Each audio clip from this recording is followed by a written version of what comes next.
मैं सीधे यहां से चलता हूं राजकुमार भाटी जी के पास। राजकुमार भाटी जी, यूसीसी ना हो, इस विरोध के नाम पर बहु विवाह होना जाए, 4 बेगम रखने का अधिकार हो, इसके अलावा हलाला भी हो, इसके अलावा इद्दत की रकम देके तलाकशुदा कह दिया जाएगा। ये ठीक है? ये करने देना चाहिए मुस्लिम समाज को, राजकुमार भाटी जी? क्योंकि आप तो यूसीसी के विरोधी हैं, आपको बोलना चाहिए, हाँ करने देना चाहिए। नहीं देखिए,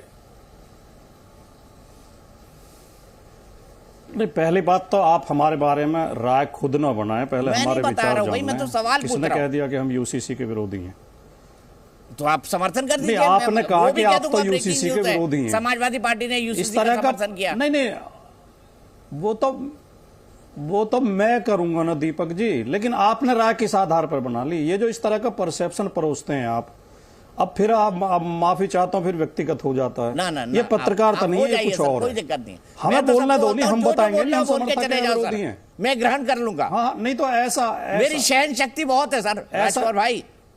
नहीं ऐसा, और मैं दूसरे लोगों की तरह मुगालते में भी नहीं जीता हूँ कि मेरे कहने से वोट बदल जाएगा, कोई दूसरा किसी और को वोट दे जाएगा। ये मुगालता मेरे में नहीं है। मैं एक नैतिक प्रश्न उठा रहा हूं कि पत्रकार को यह अधिकार नहीं है कि किसी पार्टी या किसी पक्ष के बारे में अपनी राय थोपे। वो राय जब हम बैठाएं आपने डिबेट में, तो हम बताएंगे नहीं हम समर्थक हैं विरोधी हैं। अरे भाई, आपकी पार्टी के 2 लोग तो कह रहे हैं कि लिया या मानेंगे नहीं। एसटी हसन और शफीकुर रहमान वर्ग खुले आम पे कह रहे हैं, रोज कह रहे हैं, और पार्टी का उनको खंडन करने वाला कोई बयान अभी तक आया नहीं है। अगर वो हंसने के पात्र है तो अच्छी बात है, राजकुमार भाटी जी हंसती है। मैंने तो उस आधार पर बोला कि आपकी पार्टी के तो सांसद है, लॉ मेकर, आप तो प्रवक्ता है सिर्फ, उनको तो कानून बनाने का भी अधिकार है। आपने और अजय आलोक ने अभी तक जो कहा है यूनिफॉर्म सिविल कोड के बारे में, अगर वही नियत है सरकार की, वही चाहती है, तो कट्टर विरोधी हैं हम।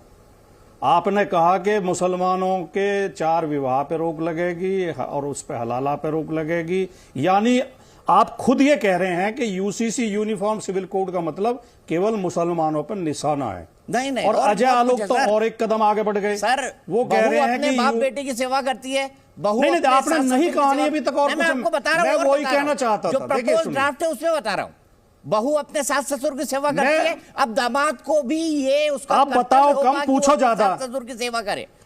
ये भी है उसके अंदर सर, ये भी है उसके अंदर। अगर आप लिव इन में रहना चाहते हैं तो ये डिक्लेरेशन आपको पुलिस को लिखकर देना होगा, और लड़की को भी और लड़के को भी अनिवार्य होगा कि अपने माता पिता को डिक्लेयर करे कि हम शादी नहीं कर रहे हैं, लिव इन में रह रहे हैं। ये भी है सर, इतनी प्रोग्रेसिव सोच है यूसीसी ड्राफ्ट की। कृपया मैं बोल लूं, अपने विचार रख दूं मैं। सर आपकी सवाल उठा रहे हैं तो मुझे जवाब देना पड़ रहा है। आप कितने मिनट चाहते हैं मैं उतने मिनट दे देता हूं, आप बोलते रहिए, कोई दिक्कत नहीं। मैं सवाल नहीं उठा रहा, मैं नहीं, आप जितना भी समय देना चाहें, लेकिन कृपया सुन ले, मैं अपनी बात कहना चाहता हूं। देखिए, यूनिफॉर्म सिविल कोड की बात हमारा संविधान कहता है, राज्य के नीति निर्देशक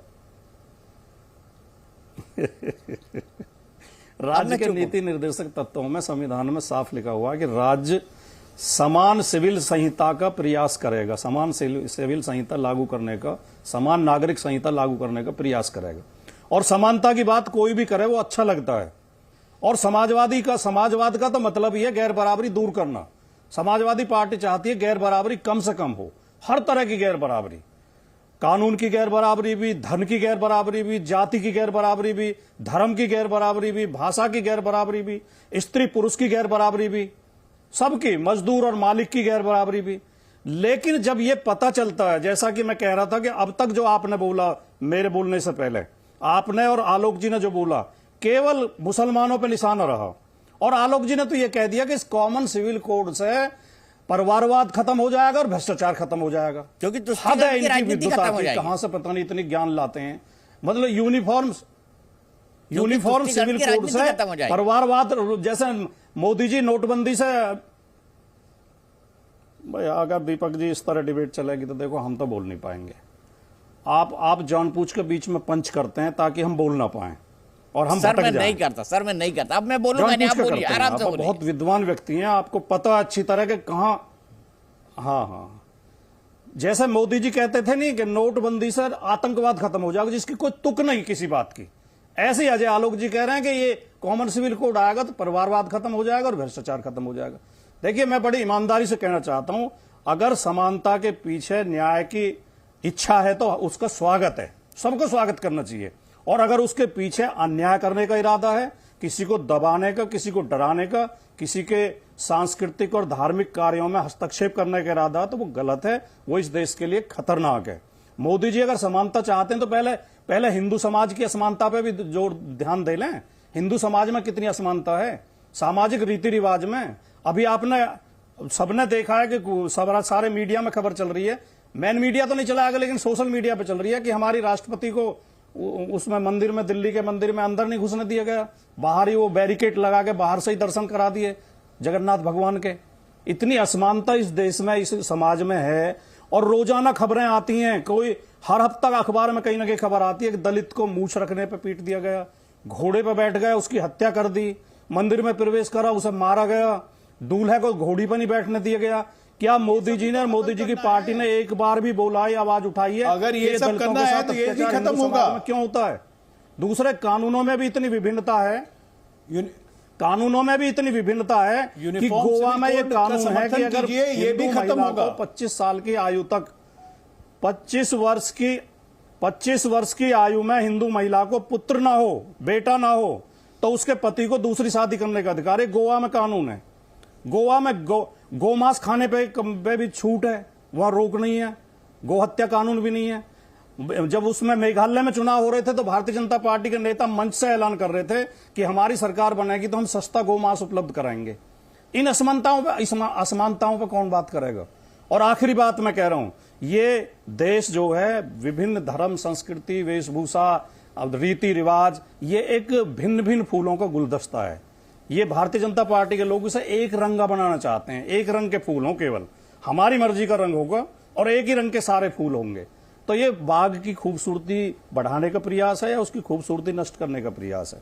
पहले स्पष्ट करें, हम विरोध या समर्थन तब करेंगे, पहले डिटेल में बताएं कि कौन कौन से कानून को परिवर्तन करना चाहते हैं, कौन कौन से कानून को बदलना चाहते हैं और क्या क्या। वैसे एक कानून से इस देश की विभिन्नता जो है, जो जैसे अभी कह रहे थे साथी हमारे के आदिवासियों के अलग रीति रिवाज हैं, हिंदुओं में भी अलग अलग रीति रिवाज हैं, सबके एक जैसे तो नहीं है।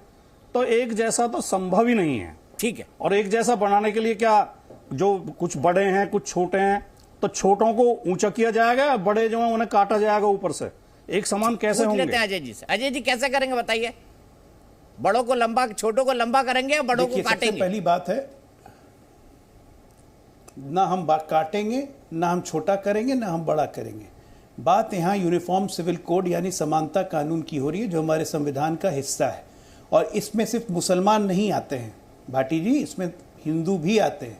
हिंदू कोड बिल इसीलिए हटाया गया था जिसका जम के विरोध हुआ, जिसमें बाहु विवाह, बाल विवाह, सती प्रथा, सब कुछ हटाया गया जो हिंदू समाज की कुरीतियां थी।